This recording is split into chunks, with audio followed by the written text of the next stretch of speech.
So my name is Laurie. I'm originally from Rhode Island.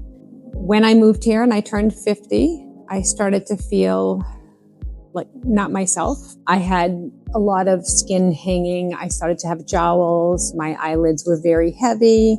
My neck especially, I could see I started to get like the turkey neck, as they call it. It was disheartening for me.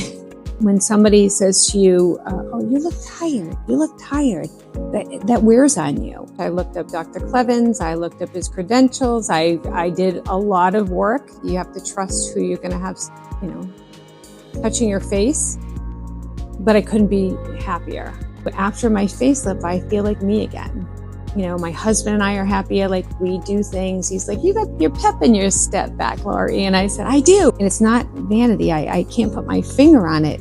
It's not for anybody else. It's for me. Within 2 weeks of having my surgery, I was on a plane going to a wedding. No one actually knew I had a facelift, but they kept saying, you look different. You look younger. You look, what are you doing in Florida? I call this place my happy place because it's where I come and it makes me feel better. I didn't know any of them before I came in, but that's how warm and welcome they made me feel and how safe they made me feel.